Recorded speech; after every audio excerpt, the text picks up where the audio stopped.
Hi everyone and welcome to the channel. Today's video is about India's foreign trade policy. Let's get started. India's foreign trade policy क्या है?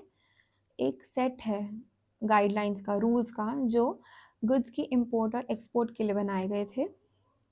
International trade ना सबसे ज़्यादा ज़रूरी है economy के लिए। ड्राइविंग फोर्स है वो इकोनॉमिक एक्टिविटीज़ का, एक बेडरॉक की तरह सर्व करता है पूरे एक इकोनॉमी के लिए, टेक्नोलॉजी के लिए, इन्वेस्टमेंट के लिए। तो इसलिए बहुत ज़रूरी है ये। तो अभी जो फॉरेन ट्रेड पॉलिसी है, दिस पॉलिसी है सेंट्रल गवर्नमेंट की, जो डिफ़ाइन करती है कि कौन कौन सी चीज़ें हैं जो एक्सटर्नल ट्रेड पे फ़र्क डाल सकती हैं। अब ministry of commerce and industry of government of India announces foreign trade policy. In ministry of commerce and industry of government of India ने अनाउंस किया है एफटीपी को। इसको एग्जिम पॉलिसी भी कहते हैं। इसका एम है to develop export potential and performance. Export का पोटेंशियल आइडेंटिफाई करना, उसको डेवलप करना और फॉरेन ट्रेड को एनकरेज करना। 1992 में फर्स्ट इशू हुई थी। लेटेस्ट पॉलिसी ये है, इशू इन्होंने किया था एंड 1 अप्रैल को ये इफेक्ट में आई थी 2023। ये इस साल का है। This one about this first, it was first issued in 1992।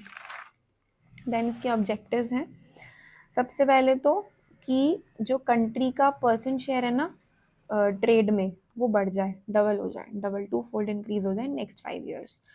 And then economic growth जो है उसमें हेल्प करे ये बेसिकली, एंड एम्प्लॉयमेंट जनरेट करने में हेल्प करे।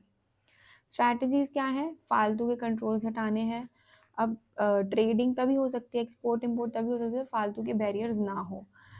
Enabling India to develop as self dependent बनाना चाहते हैं इंडिया को वो मैन्युफैक्चरिंग और ट्रेडिंग के लिए, क्योंकि अगर एक्सपोर्ट बढ़ेगी तो ऑफ कोर्स इंडिया कोशिश करेगी कि वो और ज़्यादा से ज़्यादा चीज़ें मैन्युफैक्चर करे और फिर ट्रेडिंग भी इंक्रीज़ होगी। देन कुछ जो फोकस एरियाज़ हैं जो और अपॉर्चुनिटीज़ को बढ़ा सकते हैं, उनको आइडेंटिफाई करना, ये इनकी एक स्ट्रैटेजी थी एफटीपी की। इंफ्रास्ट्रक्चरल नेटवर्क बढ़ाना, अनरियलिस्टिक ड्यूटी स्ट्रक्चर्स जो उनको हटा देना, देन बोर्ड ऑफ ट्रेड का रोल बढ़ा देना, रीफ्रेम करना, मतलब नया तरीके से उन बोर्ड ऑफ डायरेक्टर्स जैसे होते हैं like that. Bringing in experts on trade policy, और ट्रेड पॉलिसी में एक्सपर्ट लोग ही होंगे, वही पॉलिसी बनाएंगे। तो इनकी एक स्ट्रैटेजी है ये। 4 पॉलिसी पिलर हैं, इनके पिलर्स हैं ये, इस पे ये पूरी पॉलिसी स्टैंड करती है। सबसे पहले प्रमोशन करना है कोलैबोरेशन वगैरह इन सब चीज़ों से।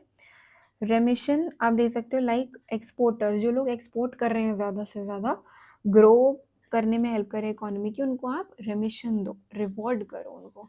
एमर्जिंग एरियाज, जो पोटेंशियल है ई कॉमर्स का, उसको एम्ब्रेस करो, उसको ढूंढने की कोशिश करो। And ease of doing business में embracing electronic initiatives. So electronic initiatives को एम्ब्रेस करना। तो ये 4 पिलर हैं जिस पे एफटीपी काम करता है और ये इनकी स्ट्रैटेजीज थी। I hope this topic is clear. I will see you soon. Bye.